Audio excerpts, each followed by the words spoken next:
Beaucoup de parents pensent qu'un enfant opposant, c'est un enfant difficile, mais en réalité, elle a besoin de la sécurité, du contrôle et de la connexion.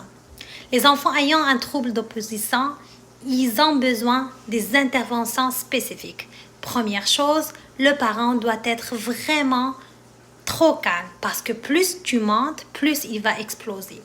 Aussi, il faut lui donner des faux choix qui se sont contrôlés. Au lieu de lui dire va faire dodo, on peut lui dire est-ce que tu aimerais faire dodo maintenant ou après 5 minutes. Ou on va le prévenir avant. Mettons, dans 20 minutes, on va aller faire dodo. Dans 5 minutes, on va aller le faire. Parce qu'un enfant opposant, elle a de la difficulté avec les changements et avec les surprises. Ça minimise vraiment les crises. Quand tu l'informes, avant son cerveau se prépare déjà pour aller faire dodo ou aller faire une autre consigne. Autre chose, il faut aussi utiliser l'humour stratégique. Lui dire, mettons, une phrase drôle, quelque chose qui lui fait du bien pour casser la tension. Ah, le petit héros du colère, il est arrivé aujourd'hui. Qu'est-ce qui se passe? Lui donner un câlin. D'être là et bienveillant et surtout prouver ton empathie avant de mettre des limites.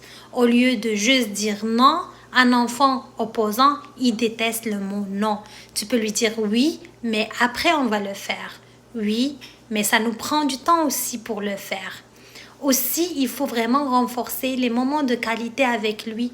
Puis lorsqu'il fait quelque chose de beau, il faut vraiment le valoriser. Il t'a aidé, mettons, à servir dans la table. Tu vas lui remercier. Merci, mon petit héros. Tu m'as aidé aujourd'hui. Je suis fière de toi. Son cerveau, tout simplement, il enregistre ces moments d'attention positifs, puis il l'encourage de les refaire parce qu'il se sent écouté et encouragé. Un enfant opposant, ce n'est pas un enfant difficile. Il a besoin de l'amour. Il a besoin surtout d'un père qui est solide, mais qui est doux, qui n'est pas anxieux. Plus toi, tu vas péter des coches, tu vas exploser, plus ton enfant va te détester, il va s'éloigner de toi, il va faire plus de crises. Donc, reste calme, puis cherche les meilleures interventions avant de les appliquer. Bonne journée!